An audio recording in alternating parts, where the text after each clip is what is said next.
Hello everyone, welcome back to in depth CUET 360 learning. और इस video में आज हम 25 क्वेश्चन जो कि सोल्यूशन एंड कोलिगेटिव प्रॉपर्टीज़ के बचे हुए थे वो कवर करने वाले हैं।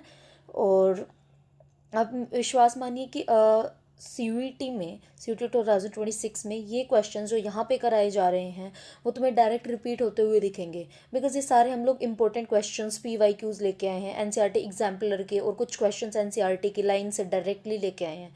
तो आई सजेस्ट कि तुम खुद से पोज करके वीडियो पहले सॉल्यूशन करने की कोशिश करो। अगर तुम्हारे से नहीं हो रहा है then go through the solutions, ठीक है। और इससे तुम्हें अप्रोच पता लगेगी पेपर में कैसे क्वेश्चन को सोल्व करना है, ठीक है। जस्ट डू वन थिंग, तुम इसकी NCERT जस्ट एक बार रीड कर। 25 क्वेश्चंस थे जो हमने वीडियो नंबर 1 में किए थे। इसके सॉल्यूशंस और PDF सॉल्यूशन आपको प्रोवाइड करा दिया गया होगा।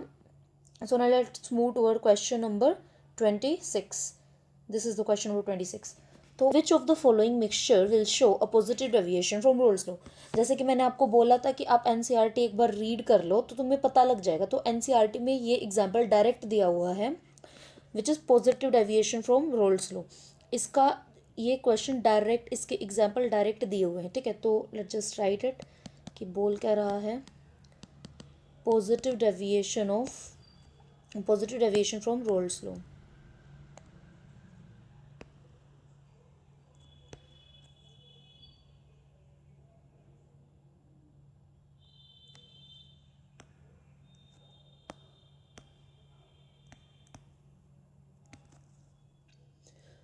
इसमें इसमें एक दो चीज़ें याद रखने वाली हैं जो कि मैं लिखवा देती हूँ। फर्स्ट थिंग इज़, इसमें क्या होता है, AB जो इंटरमोलिकुलर फोर्सेस होते हैं, जो AB मोलिक्यूल के बीच में इंटरमोलिकुलर फोर्सेस होते हैं, उनकी जो स्ट्रेंथ है वो क्या हो जाती है, डिक्रीज़ हो जाती है, ठीक है। उनकी स्ट्रेंथ क्या हो जाती है, डिक्रीज़ हो जाती है। And the second point is, इसका जो डेल V है वो ग्रेटर देन ज़ीरो होता है, ठीक है। और जो इसकी एंथैल्पी है वो भी ग्रेटर देन ज़ीरो। और अगर एंथैल्पी ग्रेटर देन ज़ीरो है तो इसका बॉइलिंग पॉइंट ऑफ कोर्स क्या होगा, डिक्रीज़ होगा, ओके। अगर बॉइलिंग पॉइंट डिक्रीज़ है और ये डेल H की वैल्यू ग्रेटर देन ज़ीरो है तो ये प्रोसेस कौन सी है, एंडोथर्मिक, ओके। इसके एग्जाम्पल में हम क्या लिख सकते हैं, मिथेनॉल एंड एसीटोन, ठीक है।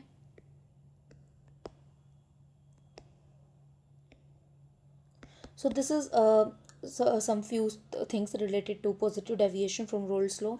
तो ये इट्स बेटर कि तुम याद कर लो। तो इसमें हमें यही पूछा है कि which will show positive deviation from Raoult's law. तो as we have written, it's methanol and acetone.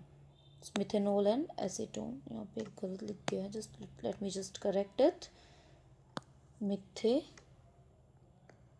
Methanol, ठीक है। तो which is option number first, methanol and acetone. So now let's move to our next question, which is question number 27. Which of the solution is isotonic to the blood? ये तुम्हारी direct NCERT से line है।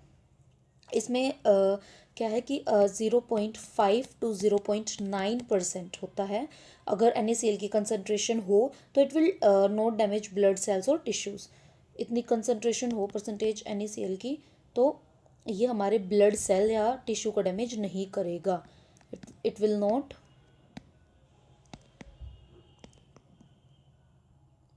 Damage और blood cells and tissues, right. Let's move to our next question, which is question number 28, which इसका सही option हो जाएगा 0.90% by weight of NaCl approximately, right. So let's move to our next question, which is question number 28, which suggests a liquid pair of benzene toluene shows. Liquid pair of benzene and toluene. Benzene and toluene are the example of ideal solutions.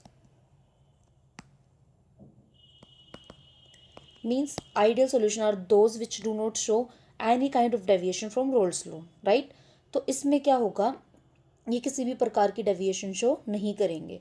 So no deviation from Raoult's law. So this would be the correct answer. Let's move to our next question, which is question number 29, which suggests that on dissolving sugar in water at room temperature, solution feels cool to touch. Okay, under which of the following cases dissolution of sugar will be most rapid. तो आपने ये देखा होगा कि अगर हम किसी भी बीकर में किसी भी सोल्यूशन में कोई भी सोल्यूट पार्टिकल डालते हैं और अगर सॉलिड होगा तो it will take some time to dissolve, right. और अगर हम पाउडर्ड फॉर्म डालते हैं तो वो it will take very less time to dissolve, बहुत कम टाइम लेगा डिजोल्व करने में, घुलने में। और अगर हम उसको हीट प्रोवाइड कर दें तो और भी जल्दी घुलेगा, राइट। तो इसका करेक्ट आंसर हो जाएगा powdered sugar in hot water, it will take less time to dissolve, right, dissolve much faster. और ये क्वेश्चन आप देख सकते हो, this is from your NCERT exemplar, so ये इंपॉर्टेंट हो जाता है। So let's move to our next question which is question number 30। An example of intensive property is, okay. So intensive और एक्सटेंसिव प्रॉपर्टीज, ये कंसेप्ट हमारा thermodynamics में it's more relevant, but अगर यहाँ पे क्वेश्चन दिया है तो इसके आने के बहुत ज़्यादा चांसेस हैं। तो हम एक बार इंटेंसिव और एक्सटेंसिव प्रॉपर्टीज़ का डिफरेंस देख लेते हैं, right. So what are intensive properties, यहाँ पे लिखते हैं इंटेंसिव प्रॉपर्टीज। आपको बस एक चीज़ ध्यान रखनी है, और आप इसको ट्रिक भी बोल सकते हो, कुछ भी बोल सकते हो। तो इंटेंसिव प्रॉपर्टीज क्या होती हैं, they are independent of size, independent of matter, they are independent of size and independent of matter, independent of size and amount या फिर मैटर, ओके। और इसका जो एग्जाम्पल है, एग्जाम्पल इसके क्या क्या हो जाएंगे, इसके एग्जाम्पल हो जाएंगे density which do not depend upon the mass और amount of matter, melting point भी हो जाएगा, और इसका टेम्परेचर एट्सेट्रा। मैं आपको एक एग्जाम्पल देती हूँ, एक एग्जाम्पल, तुम एक रूम में बैठे हुए हो, ठीक है, और सपोज कि उस रूम को एक दीवार लगा दी उस रूम में और उसको 2 पार्ट्स में डिवाइड कर दिया, तो क्या उसका टेम्परेचर भी 2 पार्ट्स में डिवाइड होगा? तो आपका आंसर होगा नहीं। तो इसलिए temperature is independent of size and amount of matter. समझ आया? This is the simplest example. दूसरा हम कह सकते हैं, तुमने 2 लीटर पानी लिया हुआ है और उसका जो बॉइलिंग पॉइंट है, suppose this is 100 degree Celsius है, राइट। अब मैं बोलती हूँ कि let's take 1 litre of water, तो उसका क्या बॉइलिंग पॉइंट कम हो जाएगा? नहीं, इट विल रिमेन सेम। तो बॉइलिंग पॉइंट, यहाँ पे बॉइलिंग पॉइंट भी आ सकता है, मेल्टिंग पॉइंट, ठीक है। तो these are intensive properties. Now what are extensive properties? Extensive properties क्या होती हैं वो देख लेते हैं।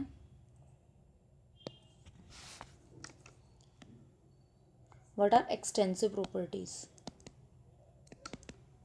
एक्सटेंसिव प्रॉपर्टीज बिल्कुल उल्टा हो जाएगा इंटेंसिव प्रॉपर्टीज का, ठीक है। बिल्कुल उल्टा इन द सेंस कि it depends on the amount of substance, ठीक है।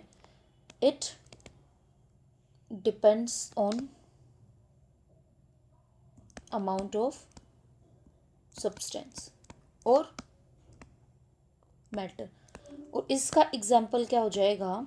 इसके एग्जाम्पल में तो आप बोलोगे मैम बहुत सारे एग्जाम्पल हैं, मास हो गया, मोल्स, इवन वॉल्यूम एट्सेट्रा, ठीक है। और एक वन मोर एडिशनल थिंग याद रखने के लिए, जो भी एनर्जीज होती हैं, del G, Gibbs free energy, enthalpy, entropy, anything, heat, these are all the examples of extensive properties, ठीक है। और इसकी ट्रिक भी बता तुम ऐसे याद कर सकते हो, extensive starts from E, so all the energy terms will be considered under extensive properties, ठीक है। और मास, वॉल्यूम, मोल्स, ये सारा भी। तो इसमें क्या पूछा था हमारे से? एग्जाम्पल ऑफ इंटेंसिव प्रॉपर्टीज, तो density, melting point and temperature. So इसका answer would be equal to density, क्योंकि volume, mass and moles, volume, mass and moles तो एक्सटेंसिव प्रॉपर्टीज के एग्जाम्पल है, right. So let's move to our next question, which is question number 31. The molecular weight of sodium chloride is determined by measuring the osmotic pressure of its aqueous solution, which is double of the theoretical value, same as the theoretical value, half of the theoretical value. So यहाँ पे हमारा जो NaCl sodium chloride है उसका जो went of factor है, late me just right, जो NaCl है उसका जो वेंट ऑफ फैक्टर है वो क्या हो जाएगा? 2। ये हमने प्रीवियस वीडियो में करा था कि ये 2 कहाँ से आया, it's basically the number of ions, ठीक है। तो इसकी वैल्यू 2 हो जाएगी। तो द क्वेश्चन में क्या बोला है कि sodium chloride determined by measuring the osmotic pressure of its aqueous solution. Osmotic pressure का फॉर्मूला क्या हो जाएगा, ICRT means pi is directly proportional to I. अब आई क्या है, डबल है, और कंसंट्रेशन का फॉर्मूला क्या होता है, मोल्स डिवाइडेड बाय वॉल्यूम। और फर्दर इसको करेंगे तो given mass divided by molecular weight mass. ठीक है, तो इसने वही पूछा था कि अगर molecular mass weight of sodium chloride का डिटरमाइन करना हो, ये करना हो, तो वो क्या हो जाएगा, तो it would be nothing since pi is directly proportional to i which is equal to 2 means pi is double, तो मोलिकुलर मास क्या हो जाएगा, हाफ हो जाएगा। तो इसका आंसर क्या हो जाएगा, it must be half, it must be half of its theoretical value.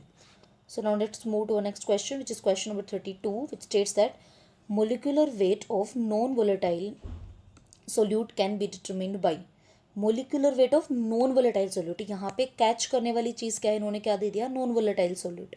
Non volatile की सोल्यूट की बात आ जाए तो हमें कुछ भी ध्यान नहीं रखना है, हमें बस एक चीज़ ध्यान रखनी है, that is Raoult's law, right. Raoult's law क्या कहता है, PA is equal to P0A/X A, right. और इसका एक और formula P0A minus PA divided by P0A is equal to XB, where A is used for solvent and B is used for solute, right. B is used for solute.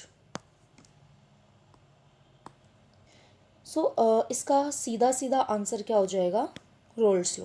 क्या answer हो जाएगा, roles law, क्योंकि it's basically the non volatile solute, उसकी ही तो हम molecular mole fraction major करते हैं, right. तो नॉन वोलेटाइल सोल्यूट आते ही सबसे पहले रोल्स लॉ में भी फिर फर्दर डिवीजन, ये वाला फॉर्मूला एंड ये वाला फॉर्मूला तुम्हें याद होना चाहिए।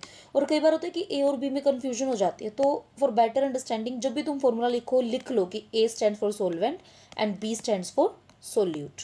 ठीक है, now let's move to next question, जो कि है on the basis of the information given below mark the correct option. Information क्या दी हुई है, तो on adding acetone to methanol some of the hydrogen bonds between methanol molecules breaks, क्या हो जाता है, टूट जाते हैं। तो इसमें हम देख रहे हैं एक कॉमन टर्म आ रही है, अजियोट्रोप्स कॉमन टर्म आ रही है। तो ये होता क्या है, व्हाट इज अजियोट्रोप्स, तो अजियोट्रोप्स होता क्या है बेसिकली, तो हम इसके लिए भी लिख रहे थे, दो टाइप के अजियोट्रोप्स होते हैं, minimum boiling azeotropes and maximum boiling azeotropes. ठीक है, सो हम उसके बारे में भी थोड़ा समरी टेबल लिख लेते हैं कि ये होता क्या है, right, to for better understanding. तो हम यहाँ लिखते हैं, सबसे पहले मिनिमम बॉइलिंग अजियोट्रोप की हम लोग यहाँ पे बात कर लेते हैं। Minimum boiling azeotrope, okay. So what do you understand by minimum boiling azeotrope, तो इसमें ना क्या होता है, minimum boiling means minimum boiling point क्या हो जाएगा, कम हो जाएगा। तो ए बी के जो इंटरमोलिकुलर फोर्सेस ऑफ अट्रैक्शन है वो भी क्या हो जाएंगे, कम हो जाएंगे। तो क्योंकि बॉइलिंग पॉइंट कम है तो ए बी का इंटरमोलिकुलर फोर्सेस कम हो गए। ये बात समझने के लिए यहाँ पे देखो, अगर कोई मोलिक्यूल है उसके ए बी जो फोर्सेस है वो बहुत ज़्यादा हैं, मतलब उसकी स्ट्रेंथ बहुत ज़्यादा है, तो क्या होगा, उसका बॉइलिंग पॉइंट भी ज़्यादा होगा। ठीक है, तो यहाँ पे ए बी का जो स्ट्रेंथ है वो क्या है, कम है, तो उसका बॉइलिंग पॉइंट भी कम होगा। तो आई थिंक अब आपको ये चीज़ बहुत अच्छे से समझ में आ गई होगी कि मैं बोलना क्या चाह रही हूँ और ए बी और बॉइलिंग पॉइंट कैसे एक दूसरे से आपस में रिलेटेड है, राइट। तो इसकी जो वॉल्यूम है वो क्या हो जाएगी, ग्रेटर देन ज़ीरो हो जाएगी, क्योंकि बॉइलिंग पॉइंट तो कम है, तो लिक्विड में तो कन्वर्ट हो नहीं पाएगा, और डेल एच की वैल्यू भी ज़ीरो हो जाएगी, means this is an endothermic process, क्योंकि डेल एच भी ग्रेटर देन ज़ीरो है। तो हमने देखा था कि ये किसका एग्जाम्पल है, this is the example of positive deviation, right. Now but दूसरे टाइप के अजियोट्रोप्स होते हैं मैक्सिमम बॉइलिंग अजियोट्रोप। दूसरे टाइप का क्या होता है, maximum boiling azeotrope. So, what do you understand by maximum boiling azeotrope? Maximum boiling azeotrope is just opposite to minimum boiling azeotropes। ठीक है, जो हमने इसमें पॉइंट लिखा है सबका उल्टा लिख देंगे। मैक्सिमम बॉइलिंग पॉइंट होगा मैक्सिमम बॉइलिंग पॉइंट होगा means A B intermolecular forces क्या हो जाएंगे, बहुत ज़्यादा हो जाएंगे, तो वॉल्यूम भी कम हो जाएगा, डेल एच की वैल्यू भी कम हो जाएगी, और ये जो प्रोसेस है वो क्या हो जाएगी, एक्सोथर्मिक प्रोसेस हो जाएगी, राइट। और एक्सोथर्मिक प्रोसेस हमने किस में पढ़ी थी, under negative deviation. So this is the summary table which is very important, ये बहुत इंपॉर्टेंट टेबल है, ये तुम अपनी नोटबुक में एटलीस्ट आई सजेस्ट कि तुम 3 से 4 बार लिख के देखो जब तुम्हें ये याद होगी, ठीक है। सो ऑप्शन देख लेते हैं। तो on adding acetone to methanol some of the hydrogen bonds between methanol molecules breaks. तो ये किसका एग्जाम्पल है, तो ये एग्जाम्पल है पॉजिटिव डेविएशन का। एग्जाम्पल मैंने पॉजिटिव डेविएशन का पहले भी तुम्हें लिखवाया था, मिथेनॉल और एसीटोन। तो इसमें option number A will be the correct answer. At specific composition methanol acetone mixture will form minimum boiling azeotrope and will show positive deviation from Raoult's law. Okay, positive deviation from Raoult's law and it will be minimum boiling azeotrope. यही हमने लिखा है, positive deviation and minimum boiling azeotrope. Okay, now let's move to next question. Question number 34, which is which of the following statement is false. मतलब इसमें हमें क्या बताना है, गलत। Two different solutions of sucrose of same molality prepared in different solvent will have the same depression and freezing point. नहीं, अगर solvent change होता है तो freezing point भी change होता है, depression freezing point भी change होता है। तो हमें पहला ही टर्म गलत मिल गया तो बाकी को हम चेक ही नहीं करेंगे और हम आगे बढ़ जाएंगे क्योंकि हमें पहले में ही गलत मिल चुका है। So let's move to our next question, which is question number 35, which states that what is the molarity of a solution containing 10 gram of NaOH in 500 milliliter of solution. तो this is the very easiest question I can see. ठीक है, ये तुम्हारी class 11th में molarity normality तुम्हें इतनी निकाली होगी तुमने कि तुम्हें अभी तक फॉर्मूला आई थिंक तुम्हें याद होना चाहिए। अगर नहीं है तो फिर भी हम एक बार मोलैरिटी का फॉर्मूला लिख देते हैं। So molarity is equal to number of moles of solute divided by volume of solution in liter, ठीक है। So this is the formula of molarity. Now molarity कैसे निकलेगी, सबसे पहले मोल्स चाहिए होते हैं, तो मोल्स निकालने के लिए क्या होता है, given mass divided by molecular mass. तो given mass of NaOH is 10 gram और molecular mass of NaOH is 40 gram, right. Now it will be equal to 1/4 which is equal to 0.25, right, 0.25 moles. Now हमें volume दे रखी है 500 ml, but हमें कितने चाहिए होती है, लीटर, तो हम क्या करेंगे 1000 से डिवाइड कर देंगे। So molarity would be equal to number of moles 0.25 divided by 500 which is volume and multiplied and divided by 1000 because it's given in ml। तो इससे ये कैंसिल हो जाएगा 2 पे, तो this will simply be equal to 0.50 m। So जो इसका answer है वो क्या हो जाएगा, सी आंसर हो जाएगा, ठीक है। Now let's move to our next question which is question number 36, which states that for mixture containing 4 components which of the following is correct in terms of mole fraction. So सबसे पहले 4 components और in terms of mole fraction लिखना है। तो mole fraction कैसे लिखा जाएगा, N1 N2 N3 plus N4 is equal to 1, क्या ऐसा हो सकता है, not possible. It mole fraction is always equal to 1, not increases और इट इंक्रीज बाई 1, ये भी नहीं होगा। X3 is N1 divide by N1 plus N2 N3, ये नहीं होगा, क्यों, क्योंकि हम बेशक 3 की निकालो पर डिवाइड में 4 आना चाहिए। तो इसका जो करेक्ट आंसर हो जाएगा वो हो जाएगा option number B. Option number B में लिखा क्या हुआ है, because I think it's not visible to you all. So एक बार हम लिख के देख लेते हैं। तो mole fraction of first would be equal to number of moles of first, number of moles of first, second, third and fourth material, right. तो x1 is equal to N1 divided by summation of N1 to I is equal to 1 to 4। This is written in the option number B. Now let's, और हाँ एक one more important thing about mole fraction, जो हमारी mole fraction होती है ना, it's a unitless और dimensionless, unitless और डायमेंशनलेस क्वांटिटी होती है, राइट, ये ध्यान रखना। Now let's move to next question which is question number 37 which states that, तुम्हें ये जो क्वेश्चन नंबर 37 है इसमें ध्यान से तुम देख रहे होगे कि इसमें एप्लीकेशंस पूछ रखी हैं। एनसीईआरटी में जो तुम्हें कंसंट्रेशन टर्म्स दी हुई थी उसमें से डायरेक्ट क्वेश्चन है, उसमें लाइंस हैं, उनमें से है। तो एक हम इसमें मैंने तुम्हें पहले भी बताया था ऑप्शन एलिमिनेशन, या जब मैच हो तो तुम एक ऐसा ढूंढ लो जो तुम्हें सबसे ज़्यादा यू आर श्योर कि ये है, मतलब इसका ही आंसर होगा। तो in this case see this ppm किसके लिए यूज होता है, concentration of pollutant in water, direct NCERT के लिए। तो सी का क्यू है, तो ये ऑप्शन नंबर बी में ही है। तो इसका आंसर क्या हो जाएगा, option number B, that is mass percent would be equal to industrial chemical applications में यूज़ किया जाता है, बिल्कुल ठीक है। मास बाई वॉल्यूम किस में यूज़ किया जाता है, मेडिसिन एंड फार्मेसी, ठीक है। वॉल्यूम परसेंटेज किस में यूज़ किया जाता है, लिक्विड सोल्यूशंस में, ये भी ठीक है। सो तुम अगर मैच में हो तो तुम, अगर मैच द फॉलोइंग आए तो तुम एक या दो ऑप्शन ऐसे देख लो जो तुम्हें आते हों, फिर उसी के अकॉर्डिंग तुम ऑप्शन एलिमिनेट करके देख सकते हो। इसमें ऑप्शन एलिमिनेशन पूछोगे तुम कि कैसे लगा मैम, तो इट्स वेरी सिंपल। जो हमारा सी था उसका सी का जो आंसर था वो क्या था, क्यू था। तो इसमें एस, इसमें पी, इसमें एस, तो ये भी कट, ये भी कट, ये भी कट, तो आंसर इकलौता क्या बचा अपना, बी बचा। तो इसका आंसर सिंपली क्या हो जाएगा, बी, ठीक है। Now let's move to next question which is question number 38। In the two figures तुम देख रहे हो कि यहाँ पे एक है और यहाँ पे तीन तीन सोल्यूट पार्टिकल्स हैं, राइट। तो इसमें क्या हो जाएगा, द सोल्युबिलिटी ऑफ गैस किसकी, बी की ज़्यादा हो जाएगी as compare to A. So the solubility of gas of beaker 1 is less than the solubility of that is in the beaker number 2। तुम्हें समझ आ रहा है मैं क्वेश्चन मैंने कैसे किया है, ठीक है। So now let's move to next question which is question number 39 which is also figure based question.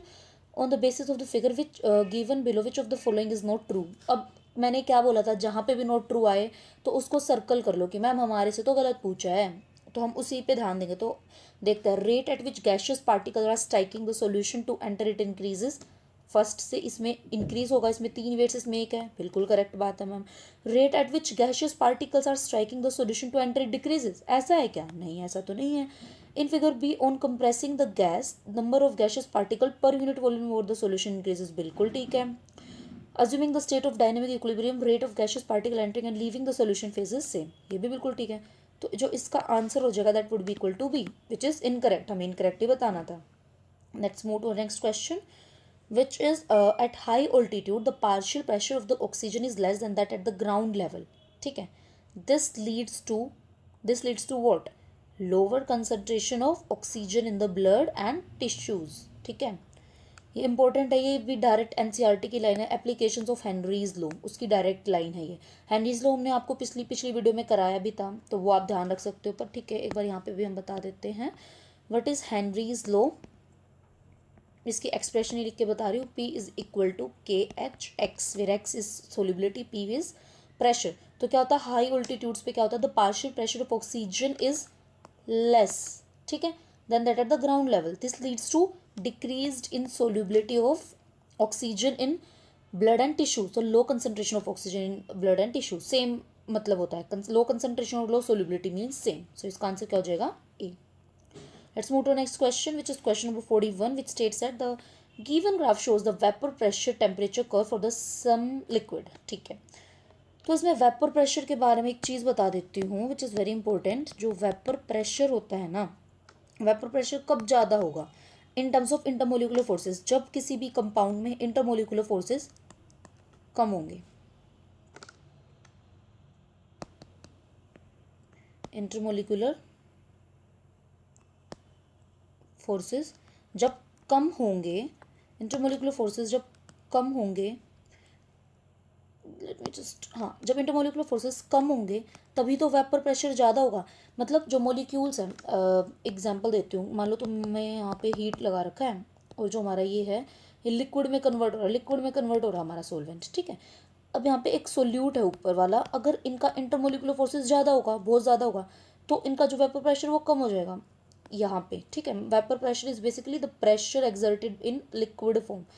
तो अगर इनके बीच का जो इंटरमोलिकुलर फोर्सेस हैं वो अगर कम होंगे तो ये जल्दी जल्दी इवेपोरेट करेंगे, ये क्या करेंगे, जल्दी जल्दी इवेपोरेट करेंगे, राइट। जल्दी जल्दी इवेपोरेट करेंगे तो क्या होगा, इनका वेपर प्रेशर हाई हो जाएगा, ठीक है। तो आई थिंक आपको समझ आएगा आगे होगा कि मैं क्या बोलना चाह रही हूँ। और मैं बोल रही हूँ कि इसका टेम्परेचर से क्या रिलेशन होगा। तो अगर हमारा टेम्परेचर, लेट सपोज टेम्परेचर बहुत ही ज़्यादा हो गया है, ठीक है, अब हम यहाँ पे टेम्परेचर बढ़ाए जा रहे हैं, हम यहाँ पे टेम्परेचर बढ़ाए जा रहे हैं, ठीक है, दिस इज गैस स्टोव बोलते, तो टेम्परेचर इंक्रीज हो रहा है, तो वेपर प्रेशर भी इंक्रीज होगा, मीन्स इंटरमोलिकुलर फोर्सेस क्या होंगे, कम होंगे।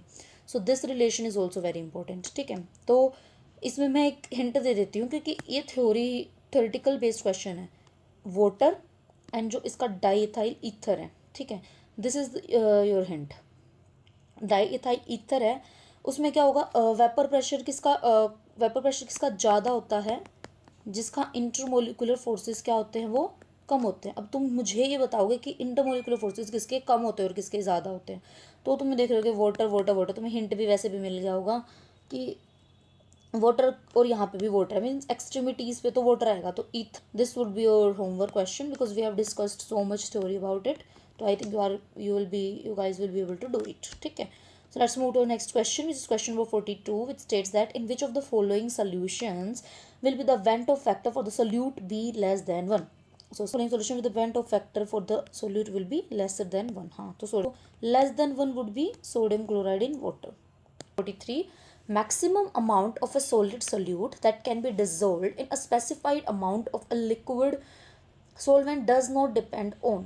अब इसने क्या बोला, solid solute बोल दिया, ओके, इन लिक्विड, तो सोल्यूट इन लिक्विड किस पे डिपेंड नहीं करता।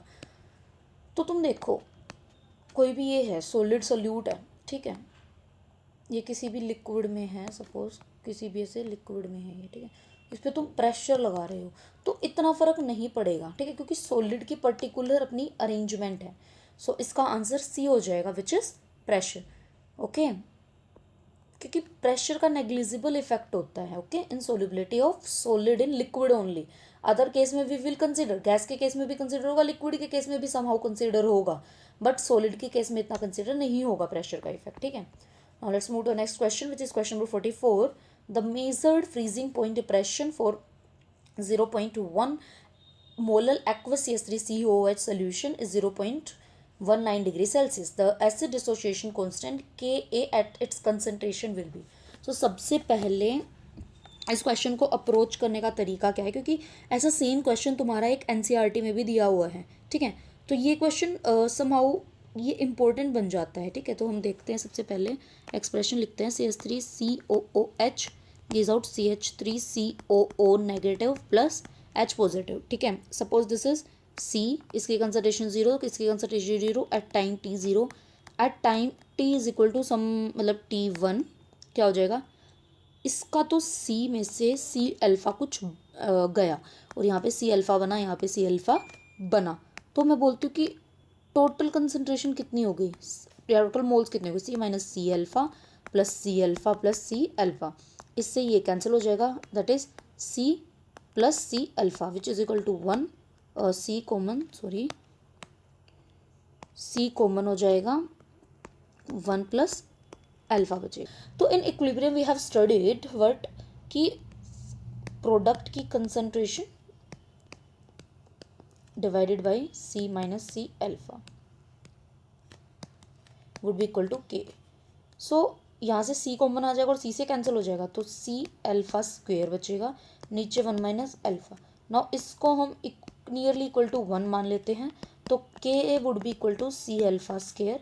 तो यहाँ से हमारा जो Ka की वैल्यू है C अल्फ़ा स्क्वेयर आ जाएगी, ठीक है। सो ये तुम्हें ध्यान में रखना है, K is equal to C alpha square. Now अब हम इसको सोल्व कर लेते हैं।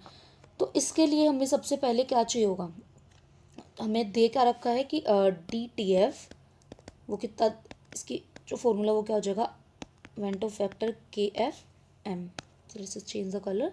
सो इसकी वैल्यू के अकॉर्डिंग I की वैल्यू हम कैसे निकाल सकते हैं, DTF KF and M which is equal to DTF कितना देता है 0.19 डिग्री सेल्सियस, ठीक है, डिवाइडेड बाई KF की value 1.86 to M is 0.1 molar. तो इसकी जो आंसर आ जाएगा जब तुम इसे सोल्व करोगे, तो this is somehow equal to 1.02। तुम भी कैलकुलेटर से इसको एक बार ठीक मतलब कैलकुलेट कर सकते हो, इज इट करेक्ट और नो, ठीक है। तो आई की वैल्यू आ गई 10। तो आई फैक्टर हमें पता है, उसका फॉर्मूला क्या होता है, C1 plus alpha divided by C total. तो C से तो C कैंसिल हो जाएगा, तो 1 प्लस अल्फ़ा ही बचेगा, राइट। आई की वैल्यू पता है, तो अल्फ़ा की वैल्यू क्या आ जाएगी, I minus 1.02 minus 1 which is equal to 0.02, ठीक है। नाउ अब कुछ नहीं करना, हमें सिंपली फॉर्मूले में रखना है value. So this is the formula K is equal to C alpha square. So K की वैल्यू निकालनी है, सी हमें पता है, अल्फा की वैल्यू यहाँ से निकाल ली है, ठीक है। तो इसको जब इस फॉर्मूले में पुट करोगे तो तुम्हारा जो आंसर आएगा, मैं तुम्हें वो बता देती हूँ, वो समहाउ 4.6 टू 10⁻⁵ मतलब somehow it's close to this one, हाँ इसके इक्वल आएगा। तो तुम एक बार इसको चेक कर सकते हो, ये भी तुम्हारा होमवर्क है कि तुम इसको अच्छे से स्टेप बाय स्टेप सोल्व करो। मैंने सोल्व करा दिया है, बट तुम्हें इस फॉर्मूले में रख के वैल्यू देखनी कि क्या आ रहा है।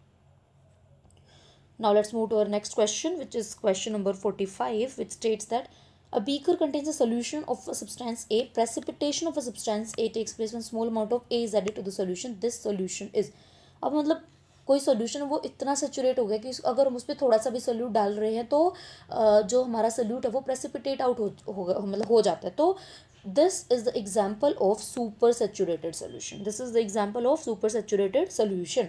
Now let's move to next question.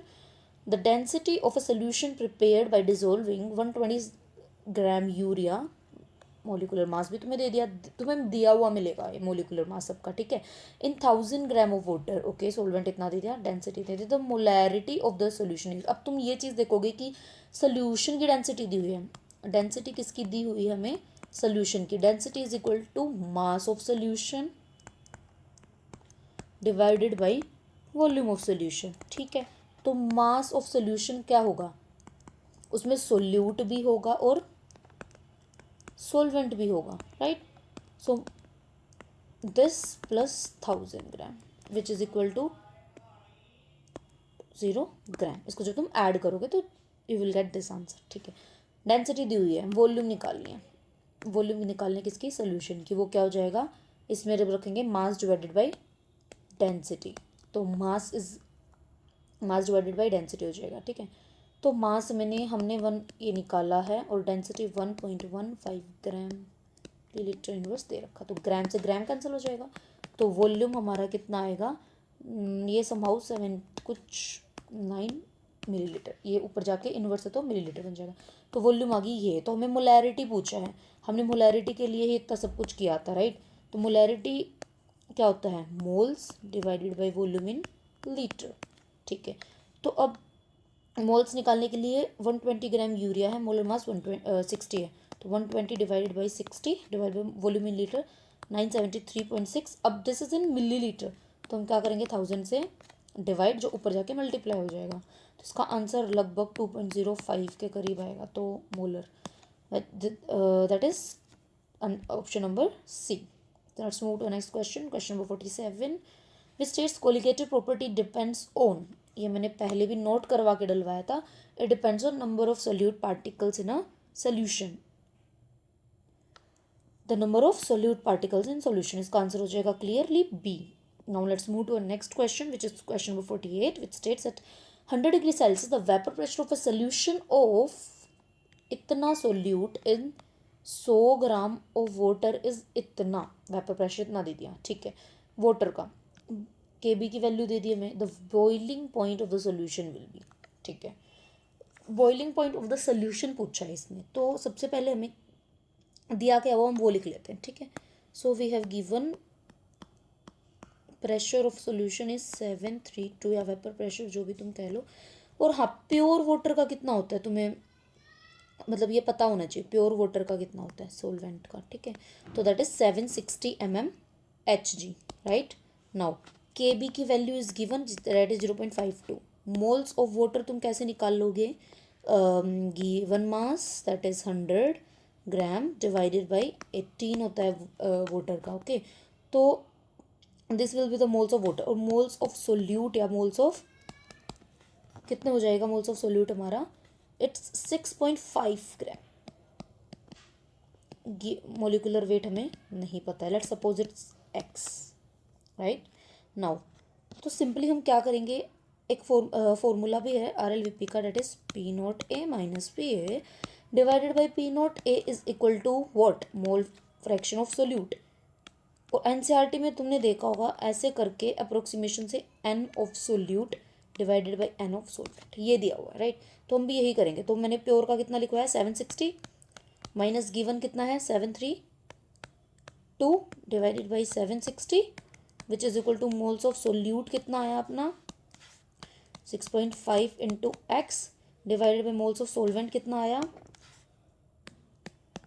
100 divided by 18, right. तो जो इसका आंसर आ जाएगा that would be equal to X की वैल्यू आएगी यहाँ से हमारी, ठीक है। तो एक्स की वैल्यू इसमें से माइनस करेंगे जो भी है, तो एक्स की value would be equal to 6.5 into 18 divided by 100।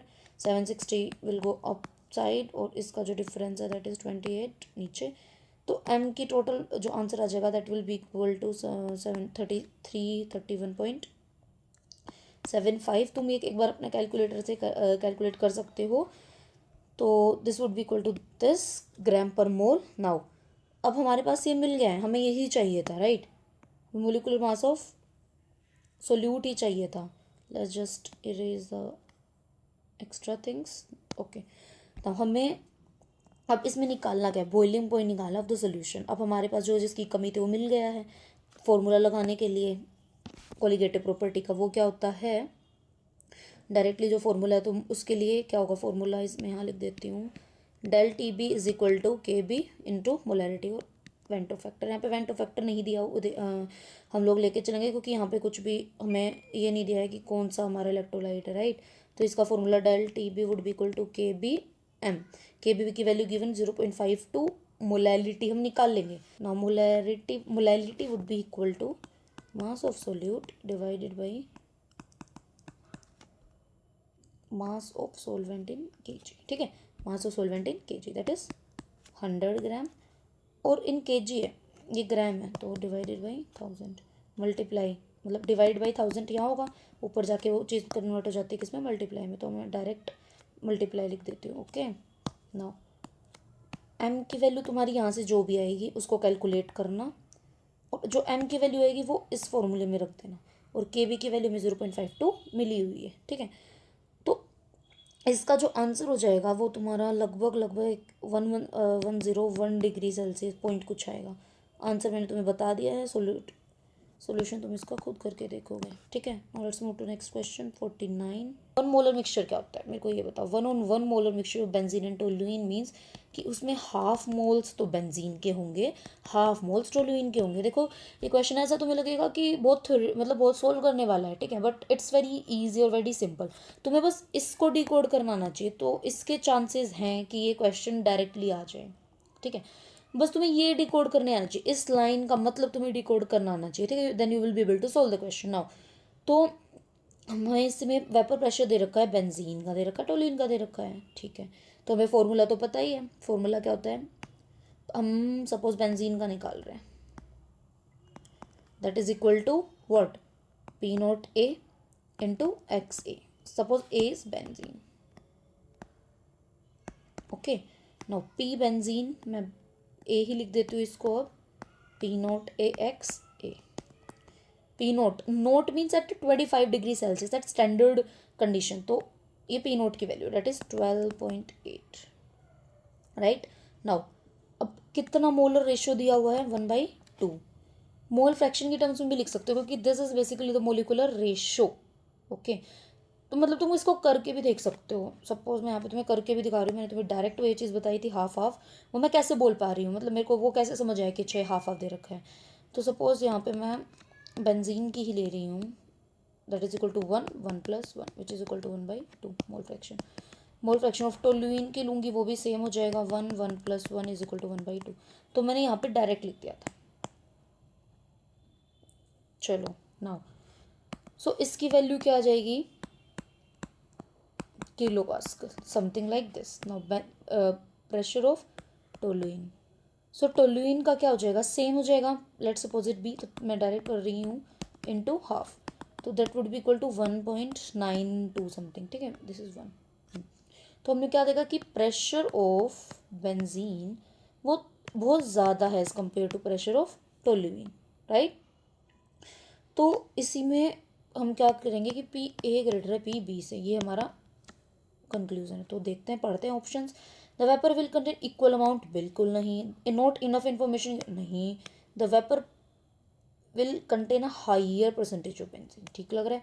The vapour will contain a higher percentage of toluene, no. तो इसका आंसर क्या हो जाएगा, C. Now this is the last question. The value of Henry's constant KH is greater for gaseous with higher solubility. P is equal to KH x, ये formula होता है, ठीक है. Greater for gases with lower solubility, इसमें देखो option elimination करते हैं. Greater for gases with higher solubility, K H इस फॉर्मूले से पता लग रहा है इन्वर्सली प्रोपोर्शनल है. Greater for gases with higher solubility नहीं आ सकता. Greater for gases with lower solubility, बिल्कुल ठीक है. Constant for all gases, no. Not related to solubility gas, no. तो इसका जो आंसर है वो क्या हो जाएगा? Answer number B. बाकी do subscribe to our channel and hit the bell icon so that तुम्हें टाइमली अपडेट मिल सके और तुम कोई भी अपडेट मिस ना करो. इसके लिए जस्ट मेक श्योर कि तुम हमारे साथ इंस्टाग्राम पे, टेलीग्राम पे और व्हाट्सएप ग्रुप पे ज्वाइन कर लो, ताकि हम जो भी तुम्हें क्वेरी आती है related to your CUT UG examination in physics, chemistry, maths, किसी भी सब्जेक्ट से रिलेटेड, तो तुम डायरेक्टली उसको पोस्ट कर सको और हम उसका आंसर दे सकें. So just keep studying and all the best.